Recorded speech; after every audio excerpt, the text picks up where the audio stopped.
Bismillahirrahmanirrahim. Assalamu alaikum everyone. I am Smaira Wasim in my channel Chemistry. I hope आप सबको मेरे lectures पसंद आ रहे होंगे। तो आज के टास्क में हम देख लेते हैं कि हमने क्या स्टडी करना है। आज के टास्क में हमारे पास है gram atomic mass, gram molecular mass, gram formula mass. सबसे पहले हमें पता होना चाहिए एटॉमिक मास क्या है, मॉलिक्यूलर मास क्या है और फार्मूला मास क्या है।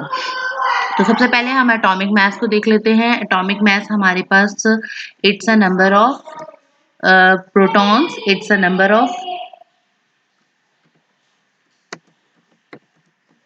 प्रोटॉन्स प्लस नंबर ऑफ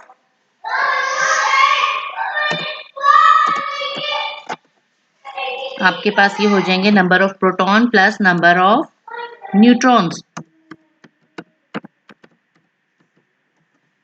तो ये हमारे पास हो जाता है atomic mass, number of proton plus number of neutron, यानी जो एटम के न्यूक्लियस में प्रोटॉन्स और न्यूट्रॉन्स की तादाद है उसे आप प्लस कर देंगे तो आपके पास एटॉमिक मास आ जाएगा। जब भी हम देखेंगे कि किसी भी एलिमेंट के एटॉमिक मास को हम ग्राम के साथ आप शो करोगे तो that is known as gram atomic mass.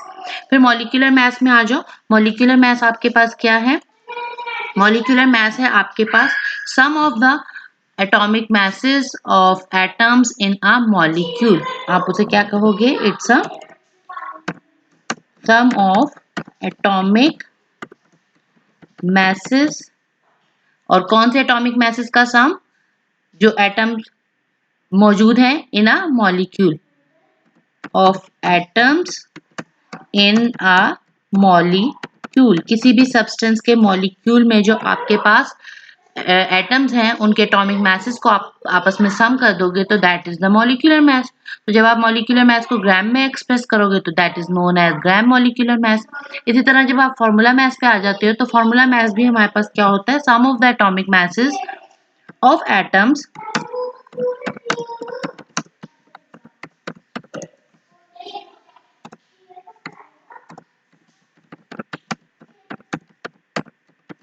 In a formula unit.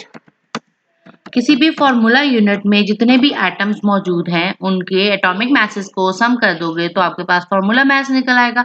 और जब उसे आप एक्सप्रेस करोगे इन अ ग्राम तो वो आपके पास हो जाएगा ग्राम फार्मूला मास। अब इनको अलग अलग हम देख लेते हैं।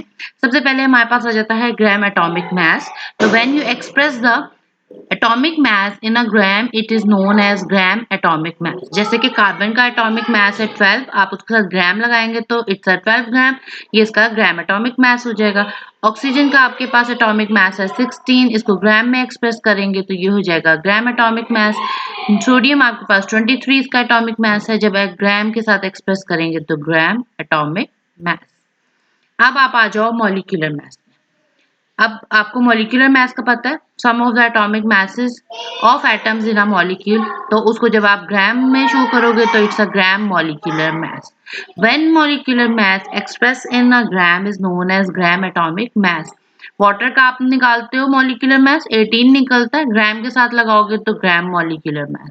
सल्फ्यूरिक एसिड का 98 होता है, जब ग्राम के साथ लगाओगे तो it's known as it's gram molecular मास।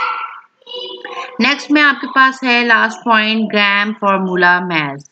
जब भी आप फार्मूला मास निकालते हो किसी भी फार्मूला यूनिट का, वो क्या होता है?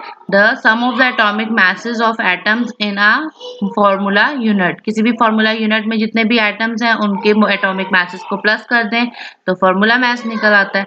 अब आप जब उसे एक्सप्रेस करोगे ग्राम में, when formula mass express in gram is known as gram formula mass. जैसे सोडियम क्लोराइड हमारे पास एक क्रिस्टलाइन कंपाउंड है, इसका फार्मूला यूनिट होता है। तो जब भी इसका फार्मूला मास आप एक्सप्रेस करोगे ग्राम में तो ये कहलाएगा gram formula mass of sodium chloride that is 58.5। फिर हमारे पास CaCl2 कैल्शियम क्लोराइड 111 इसका मास है, फार्मूला मास। जब ग्राम में एक्सप्रेस करेंगे तो ये हो जाएगा इसका gram formula mass. This is gram atomic mass, gram molecular mass and gram formula mass. I hope आप सबको समझ में आ गया होगा। Please subscribe my channel. Take care. Allah Hafiz. Fi Aman Allah.